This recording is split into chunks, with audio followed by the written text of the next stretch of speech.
Mac OS एप्पलले बनाएको OS मैकबुकमा प्रयोग हुन्छ। Linux OS open source OS server र प्रोग्रामिङमा प्रचलित। एन्ड्रोइड ओएस मोबाइल फोनहरूमा चल्ने ओएस। क्रोम ओएस आधारित ओएस क्रोमबुकमा चल्ने।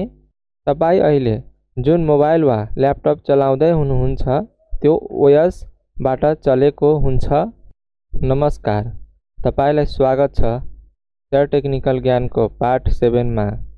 आज हामी सिक्नेछौँ अपरेटिङ सिस्टम ओएस भनेको के हो, यसको काम प्रकारहरू र किन यो कम्प्युटरको मुटु हो भनेर पनि बुझ्छौँ। यदि तपाईँ कम्प्युटर सिक्न 0 देखि सुरु गर्दै हुनुहुन्छ भने यो तपाईका लागि अति महत्त्वपूर्ण हुनेछ। What is operating system? Operating system वा ओएस भनेको कम्प्युटरको एकदमै महत्त्वपूर्ण सफ्टवेयर हो। ओएसले कम्प्युटरको सबै हार्डवेयर र सफ्टवेयरहरूसँग मिलेर काम गर्न मद्दत गर्छ। ओएस बिना कम्प्युटर केही पनि गर्न सक्दैन।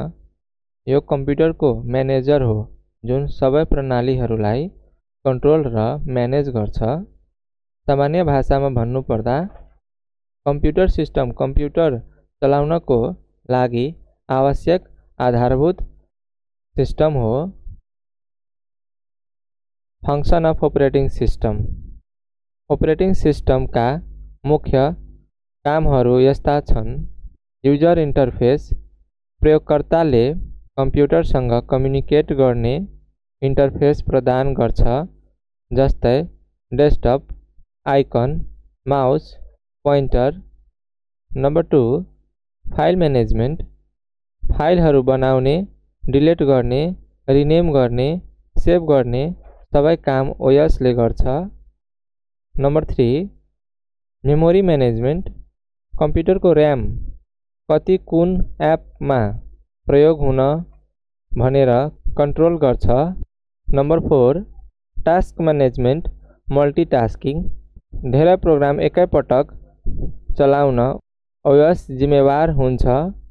Number 5 device management printer, mouse, keyboard, pen drive आदि सबै हार्डवेयर कम्पोनेन्ट चलाउने ड्राइभर र कन्ट्रोल ओएसले दिन्छ।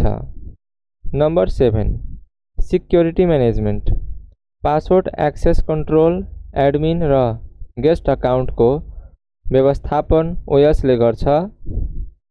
नम्बर 3 एरर हेडलाइन कम्प्युटरमा भएको एरर वा क्र्यासलाई ह्यान्डल गर्ने।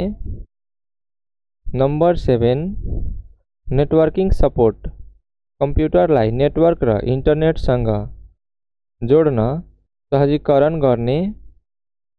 Examples of operating system operating सिस्टमका केही लोकप्रिय उदाहरणहरू विन्डोज ओएस सबैभन्दा लोकप्रिय घर र अफिसमा प्रयोग। म्याक ओएस एप्पलले बनाएको ओएस मैकबुकमा प्रयोग हुन्छ। Linux OS open source OS server र प्रोग्रामिङमा प्रचलित। एन्ड्रोइड ओएस मोबाइल फोनहरूमा चल्ने ओएस। क्रोम ओएस आधारित ओएस क्रोमबुकमा चल्ने। तपाईँ अहिले जुन मोबाइल वा ल्यापटप चलाउँदै हुनुहुन्छ त्यो ओएसबाट चलेको हुन्छ। Types of operating system operating सिस्टमका प्रकारहरू सिंगल युजर ओएस एकैपटक एक मात्र व्यक्ति प्रयोग गर्न मिल्ने, जस्तै Windows 10। Number 2 multi user OS एक भन्दा धेरै युजरले एक्सेस गर्न मिल्ने, जस्तै Unix, Linux. Number 3 GUI based on graphical user interface mouse र आइकन प्रयोग गरेर चलाउने, जस्तै Windows, Android. Number 4 CLI based on command line interface command लेखेर चलाउने, जस्तै MS-DOS, Linux, terminal. Number 5 real time OS industry र मेसिनमा प्रयोग हुने तुरुन्तै काम दिने सिस्टम जस्तै आरटी लिनक्स।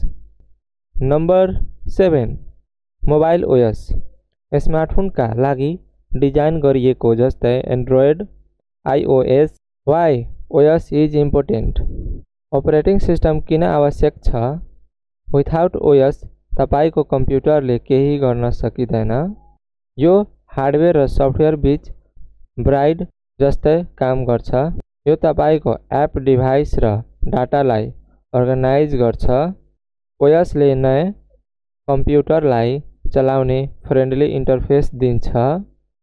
कम्प्युटरको लागि हार्डवेयर शरीर हो भने अपरेटिङ सिस्टम यसको मन वा मस्तिष्क हो। अब तपाईलाई थाहा भयो अपरेटिङ सिस्टम के हो, यसको काम के हुन्, यसको प्रकार र उदाहरणहरू र ओएस किन जरुरी हुन्छ। पाठ 8 मा हामी सिक्ने छौं types of software, system software vs application software. Like, comment र सब्स्क्राइब गर्न नबिर्सिनुहोस्। प्लेलिस्टमा गएर बाँकी पाठ पनि हेर्नुहोस्। धन्यवाद।